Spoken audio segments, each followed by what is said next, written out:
Nalgonda, Warangal, Khammam graduate MLC counting కు సంబంధించి రెండో ప్రాధాన్యత ఓట్ల లెక్కింపు కొనసాగుతోంది. ఫస్ట్ ప్రయారిటీ ఓట్లకు సంబంధించి మొత్తం 7 రౌండ్ల కౌంటింగ్ పూర్తయింది.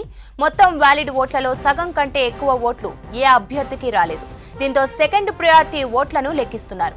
ముందుగా తక్కువ ఓట్లు వచ్చిన అభ్యర్థుల నుంచి ఓట్లను లెక్కిస్తూ ఎలిమినేషన్ ప్రక్రియ నిర్వహిస్తున్నారు.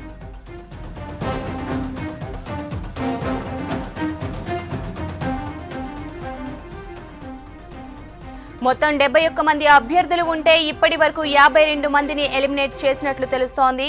ఇక ఫస్ట్ ప్రయారిటీ ఓట్లలో 7వ రౌండ్ ముగిసేసరికి టీఆర్ఎస్ అభ్యర్థి పల్లా రాజేశ్వర్ రెడ్డికి 1,10,840 ఓట్లు వచ్చాయి.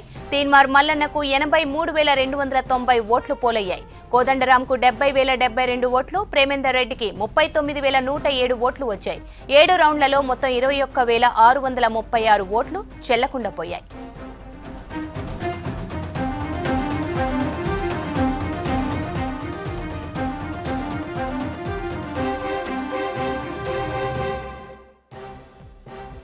నల్గొండ రెండో ప్రాధాన్యత ఓట్ల లెక్కింపులో గందరగోళం నెలకొంది. 8వ నెంబర్ హాల్ నుంచి 2 బ్యాలెట్ పేపర్లు బయటకు రావడం కలకలం రేపింది. ఓ కానిస్టేబుల్ ఈ రెండింటిని జేబులో పెట్టుకుని వెళ్లాడంటూ అభ్యంతరం తెలిపారు స్వతంత్ర అభ్యర్థి తీన్మార్ మల్లన్నకు సంబంధించిన ఏజెంట్లు. దీనిపై పోలీసులకు సమాచారం ఇస్తే తమపైనే దౌర్జన్యం చేశారని ఆగ్రహం వ్యక్తం చేశారు.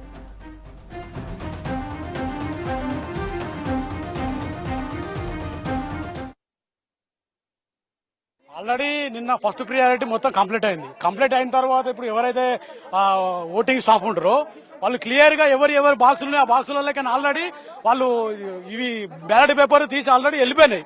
కానీ ఇప్పుడు మేము సడన్ గా ఒక బాక్స్ దగ్గర 2 బ్యాలెట్ పేపర్లు ఉన్నాయి. ఆ బ్యాలెట్ పేపర్లు ఎవరి అని మేము అడిగే లోపల 2 కానిస్టేబుల్స్ వాళ్ళు ఆల్రెడీ దాన్ని తీసుకుని టోపీ సాటుకు పక్కకు పెట్టుకుని వెళ్ళిపోతారు. అంతల్లా బి సురేష్ అని ఆయన సిఐ సాబు సార్ ఇదేంటి సార్ ఇది ఆల్రెడీ నిన్ననే ఖాళీ అయిపోయినాయి, ఇవి అసలు ఇళ్ళకి వచ్చినాయి, ఎట్లా వచ్చినాయి, ఎవరు పెట్టురు, అసలు ఆ బ్యాలెట్ పేపర్ అలా ఎందుకు వచ్చినాయని మా క్వశ్చన్. అది ఎందుకు వచ్చినాయి, ఎవరి ఉన్నాయి అలా ఎవరికి ప్రాధాన్యత ఉంది, అసలు అవి ఎందుకు తెచ్చిర్రు, మళ్ళీ ఎందుకు తీసుకుపోతారని మేము క్వశ్చన్ చేస్తేనే ఆ కానిస్టేబుల్ టోపీ సాటు పెట్టుకుని ఆయన వెళ్ళిపోయాడు.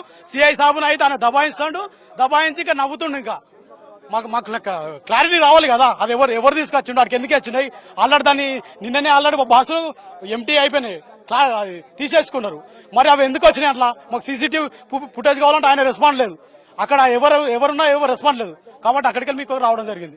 అది ఎవరికి తెలుస్తుంది సార్, అసలు ఆ బ్యాలెట్ పేపర్ అక్కడ ఎందుకు ఉన్నాయి, అసలు వీళ్ళు అక్కడికి ఎందుకు వచ్చారు, ఏదంటే రెస్పాండ్ కావాలి కదా సార్. ఇప్పుడు మేము బాధ్యత గల సీఏకి చెప్పినాం, వాళ్ళు చేసే డ్యూటీ వాళ్ళు కరెక్ట్ చేయాలి సార్. ఇప్పుడు అధికార పార్టీ పంచన చేరి వాళ్ళు ఎంతవరకు కరెక్ట్, ఇది కాదు కదా ఇట్లా చేయడం. ఇప్పటికే దొంగోట్లు చేసి రాళ్ళు దొంగోట్లు ఫేక్ చాలా క్రియేట్ చేసి ఇప్పుడు ముందంజలో ఉన్నారు. ఇట్లా ఎన్ని చేస్తారు. ఆల్రెడీ మాకు రిపోర్ట్ వచ్చింది, ఇక్కడ కుట్ర జరుగుతుంది, పెద్ద ఎత్తున కుట్ర జరుగుతుంది, ఇక్కడ ఏదో కుంభకోణం జరుగుతుందని మాకు రిపోర్ట్ వచ్చింది. కనీసం ఏదైనా ఒక రెస్పాండ్ చేయాలి కదా సార్. అన్ని కూడా అధికార పార్టీకే అనుకూలంగా చేస్తారు, మిగతా అభ్యర్థులు ఎడిపోవాలి. ఇప్పుడు ఓటు కాంగ్రెస్ పడవచ్చు, టీఆర్ఎస్ పడవచ్చు, బీజేపీ పడవచ్చు, ఏ వ్యక్తికైనా కూడా ఒక్క ఓటు అనేది చాలా విలువైనది. ఇప్పుడు ఉదయం 4 గంటల నుంచి ఎలిమినేషన్ ప్రాసెస్ స్టార్ట్ అయింది. ఆ ఎలిమినేషన్ ప్రాసెస్ లో ఇంతవరకు ఇప్పటి వరకు పూర్తి అభ్యర్థులు 60 మంది అభ్యర్థులు కూడా ఇంకా క్లియర్ కాలేదు. కాబట్టి ఈ విధంగా చూస్తే అది రేపు సాయంత్రం వరకు కౌంటింగ్ కొనసాగే పరిస్థితులు కనిపిస్తున్నాయి. అందుకోసమే ఎక్కడ ఏ చిన్నది వచ్చినా కూడా జాగ్రత్తగా డీల్ చేయవలసిన ఇది అనుమానం వస్తే దాన్ని నివృత్తి చేయవలసిన బాధ్యత ఇవాళ ఎన్నికల అధికారుల పైన ఉన్నది. కానీ అది చేయకుండా ఇవాళ అక్కడ 2 ఓట్లు వచ్చినాయి, అక్కడ ఉన్నాయి, అయిపోయిన తర్వాత కూడా అక్కడ కనిపిస్తున్నాయి అంటే దానికి మీకేం సంబంధం లేదని చెప్పి పోలీసులు తీసుకుపోవడం కూడా చాలా తప్పు. అవి ఎక్కడి అని చెప్పాలి, లేకపోతే ఆర్ఓకి చెప్పాలి, లేకపోతే అక్కడ ఉండే ఏఆర్ఓకి చెప్పాలి, అవి ఎవరి దేనికి సంబంధించినవి అనేది స్పష్టం చేయవలసిన అవసరం ఉంది. అసలు 2 లెక్క రాకపోతే ఒక్కొక్కసారి రెండోసారి లెక్క పెట్టిన పరిస్థితి ఉన్నది. కాబట్టి అవి ఎలా ఉన్నాయి, ఎవరు తీసుకొచ్చారు, ఏమన్నా డమ్మీ బ్యాలెట్లా లేకపోతే అవి నిజమైననా, ఇది ఏమిటి అనేది స్పష్టం చేయవలసిన బాధ్యత అధికారుల పైన ఉన్నదని చెప్పి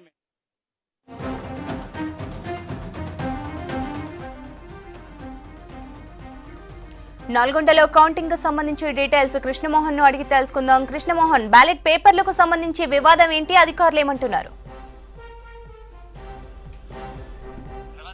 మొదటి ప్రాధాన్యత ఓటుకు సంబంధించి 7 రౌండ్లలో లెక్కించారు. మొత్తం మొదటి ప్రాధాన్యతకు సంబంధించినటువంటి ఓట్ల లెక్కింపు అంతా పూర్తయిన తర్వాత ఆ బ్యాలెట్ పేపర్లు అంతా కూడా మళ్ళీ సీల్ చేసి అవి ఏ అభ్యర్థికి పడ్డాయో ఆ అభ్యర్థికి వేరు చేసిన తర్వాత అక్కడికి మళ్ళీ 2వ ప్రాధాన్యత ఓటు లెక్కించడానికి వాటిని అక్కడి నుంచి తరలించారు.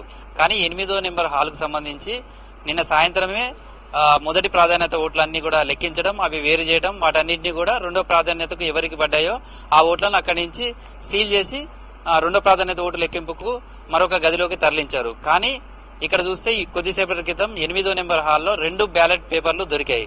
అయితే ఇవి నిబంధనలు విరుద్ధంగా ఇక్కడ బ్యాలెట్ పేపర్లు ఉన్నాయి. అసలు ఇక్కడికి 2 బ్యాలెట్ పేపర్లు ఎందుకు వచ్చాయి, వీటి బ్యాలెట్ పేపర్లు రావడం వెనుక కొంత అనుమానాలు వ్యక్తం చేస్తూ ఆందోళన చేశారు.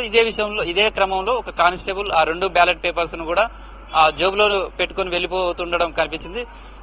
అందుకనే మేము అతన్ని ఆపే ప్రయత్నం చేశాం. ఈ లోపల అక్కడ ఉన్నటువంటి సిఐ తమనే అక్కడి నుంచి బయటికి పంపించే ప్రయత్నం చేశారు. దీంతో మేము అభ్యంతరం చెప్పాం. ఎన్నికల అధికారుల దృష్టికి కూడా తీసుకువెళ్తామని చెప్పినప్పుడు కూడా ఆ 2 బ్యాలెట్ పేపర్లు మాత్రం అక్కడి నుంచి తీసుకువెళ్లారు.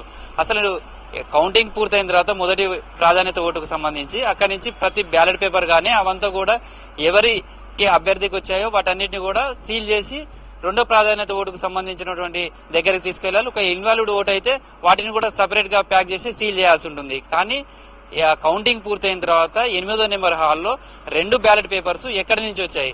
ఈ 2 ఉన్నాయా? మరికొన్ని బ్యాలెట్ పేపర్స్ కు సంబంధించి ఉందా? అసలు ఈ బ్యాలెట్ పేపర్స్ ఒకవేళ కనుక అక్కడ వచ్చినప్పుడు పోలీసులు తీసుకువెళ్లకుండా ఎన్నికల రిటర్నింగ్ అధికారి ఉంటారు, ఎన్నికలకు సంబంధించినటువంటి నిర్వహణ చేస్తున్నటువంటి సిబ్బంది ఉంటారు, వాళ్ళ సమక్షంలో వాటిని తీయాలి. కానీ ఇక్కడ పోలీసులు ఆ 2 బ్యాలెట్ పేపర్లను తీసుకుపోవడం మాకు అనేక అనుమానాలు వ్యక్తం చేస్తున్నాయనేది ఇండిపెండెంట్ గా పోటీ చేసినటువంటి తీర్మాన్ మల్లన్న సంబంధించినటువంటి ఏజెంట్లు అభ్యంతరం చెప్పారు. ఈ క్రమంలో పోలీసులకు వారికి కొంత వాగ్వాదం చోటు చేసుకుంది. ఆ తర్వాత కొంతసేపు నిరసన కూడా వ్యక్తం చేశారు. దీనిపైన సమగ్ర విచారణ జరపాలి, సీసీ ఫుటేజీ తీయాలి. సీసీ ఫుటేజీ ద్వారా అక్కడ ఏం జరిగింది, ఆ 2 బ్యాలెట్ పేపర్లు అక్కడికి ఎందుకు వచ్చాయి, వాటిని తీసే ప్రయత్నం చేయాలనేది చెప్తున్నారు. ప్రస్తుతం ఇష్యూ జరిగిన తర్వాత ఎస్పీ రంగనాథ్, పోలీసు అధికారులు కూడా భద్రతకు సంబంధించినటువంటి ఇష్యూస్ అన్ని కూడా చేస్తున్నారు.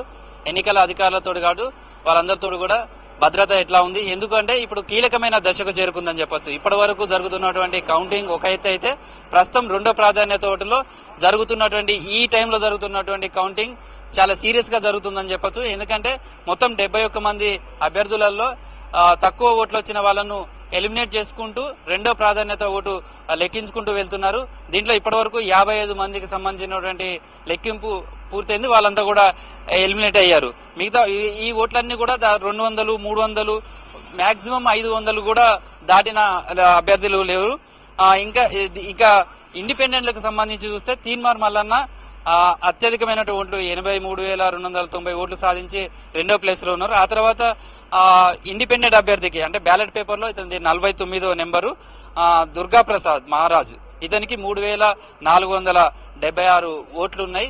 ఇతని కౌంటింగ్ సంబంధించిన దగ్గర నుంచి చాలా సీరియస్ గా కౌంటింగ్ సంబంధించినటువంటి ఆసక్తిగా కూడా ఉంటుంది. ఎందుకంటే ఇప్పటి వరకు జరిగినటువంటి ఓట్లలో అభ్యర్థులకు సంబంధించి దాదాపు 2,000 పైగా ఓట్లు లెక్కించారు. కానీ ఓట్లు ఎవరెవరికి అంటే వచ్చిన వాటిని చూస్తే కేవలం 600-700 ఓట్లు మాత్రమే రెండో ప్రియారిటీ ఓట్లు కొంతమందికి వచ్చినటువంటి లెక్కలు చూపిస్తున్నాయి. అంటే చాలా వరకు సింగిల్ ఓటు ఇండిపెండెంట్ సంబంధించినటువంటి అభ్యర్థులకే పడినట్లుగా చెప్తున్నారు. కానీ 3,476 ఈ దుర్గా మహారాజుకు సంబంధించినటువంటి ఓటు రెండో ప్రాధాన్యత ఓటు లెక్కింపుతోటి ఎవరికి ఈ రెండో ప్రాధాన్యత ఓటు మేలు జరుగుతుంది, ఎవరికి లాభం చేకూరుతుంది అనేది చూడాల్సి ఉంటుంది. అందుకోసమే కౌంటింగ్ సంబంధించి కూడా చూస్తే ఈ ఇండిపెండెంట్లకు సంబంధించి తక్కువ ఓట్లో ఉన్నటువంటి వాళ్ళందరి ఎలిమినేషన్ వరకు కూడా చాలా తొందరగా చేస్తాం, దాదాపు 4 గంటల వరకే పూర్తి చేస్తాం అనేది అధికారులు భావించారు. కొంత కానీ అది ఆలస్యంగానే జరుగుతుంది. ఇప్పటి వరకు 55 మంది మాత్రమే ఎలిమినేట్ అయ్యారు. మిగతా ఇక్కడి వరకు అంటే దుర్గా ప్రసాద్ మహారాజ్ ఓటు లెక్కింపుకు సంబంధించినటువంటి వస్తే ఇంకా 1.5 అవర్ సమయం పట్టే అవకాశం ఉంది. ఇప్పుడు 3,476 ఓట్లు ఉన్నాయి కాబట్టి ఇక్కడ 4 టేబుల్స్ ఏర్పాటు చేసి ఈ కౌంటింగ్ చేస్తామనేది అధికారులు చెప్తున్నారు. ఆ తర్వాత రాణి రుద్రమ సంబంధించి 7,556 ఓట్లున్నాయి. దీనికి కూడా 7,000 అంటే ప్రతి 1000కి ఒక టేబుల్ ఉండే విధంగా కూడా చర్యలు కౌంటింగ్ సంబంధించినటువంటి ఏర్పాట్లు చేస్తున్నాం.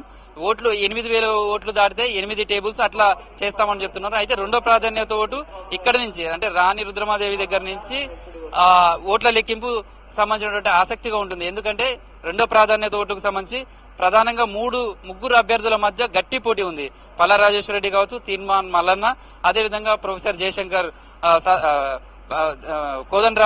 ప్రొఫెసర్ కోదండరామ్ సార్ సంబంధించినటువంటి ముగ్గురు మధ్య గట్టి పోటీ ఉంది. రెండో ప్రాధాన్యత ఓటుతోటే వాళ్లకు ఈ ఎన్నికలకు సంబంధించినటువంటి విజయం పొందడంలో చాలా కీలకంగా ఉంటుంది. కాబట్టి ఎవరి ఓట్లు రెండో ప్రాధాన్యత ఓటు తమకు క్రాస్ అయి పడుతుంది అనే దాని మీద ఆసక్తిగా చర్చలు కూడా జరుగుతున్నాయని చెప్పొచ్చు. అందరికీ కూడా ఇప్పుడు అంటే ఈ ఎన్నికల కౌంటింగ్ చాలా సుదీర్ఘంగా జరుగుతున్నా ఇప్పుడు రెండో ప్రాధాన్యత ఓటు అది కూడా రాణి రుద్రమాదేవి దేవికి సంబంధించినటువంటి కౌంటింగ్ దగ్గర నుంచి మాత్రం చాలా సీరియస్ గా చాలా ఆసక్తికరంగా జరిగే అవకాశం ఉంది. అదే ఆ కౌంటింగ్ దగ్గర నుంచే అందరికీ కూడా ఉత్కంఠ ఉంటుంది. ఎందుకంటే రెండో ప్రాధాన్యత ఓటు ఎవరికి పడుతుంది అనే దాని మీద ఇప్పటికే తీన్మార్ మల్లన్న కావచ్చు, కోదండరాం కావచ్చు, వీళ్ళు తమకు రెండో ప్రాధాన్యత ఓటు మీద చాలా ఆశలు పెట్టుకున్నారని చెప్పొచ్చు. వాళ్ళు ధీమా కూడా వ్యక్తం చేస్తున్నారు. రెండో ప్రాధాన్యత ఓటు తమకు ఎక్కువ పడే అవకాశం ఉంటుంది, ఎక్కువ సాధించే అవకాశం ఉంటుంది అని చెప్తున్నారు. మరోవైపు పల్లా రాజేశ్వర రెడ్డి కూడా చెప్తున్నారు రెండో ప్రాధాన్యత ఓటులో కూడా తనకు ఎక్కువ ఓట్లు వచ్చే అవకాశం ఉందని చెప్తున్నారు. కానీ ప్రధానంగా కోదండరాం సంబంధించి కావచ్చు, మల్లన్న సంబంధించినటువంటి వాళ్ళు రెండో ప్రాధాన్యత ఓట్ల చాలా కీలకంగా ఉంటాయి. ఎవరు ఎలిమినేట్ ముందు అవుతారు అనేదే ఇక్కడ ఓట్లకు సంబంధించినటువంటి రెండో ప్రాధాన్యత ఓట్లే నిర్దేశిస్తాయని చెప్తారు.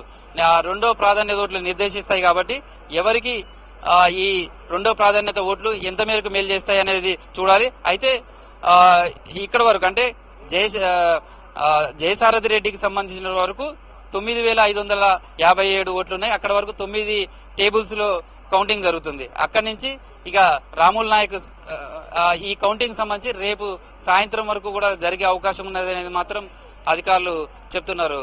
Sravanthi. Right Krishnamohan, thank you.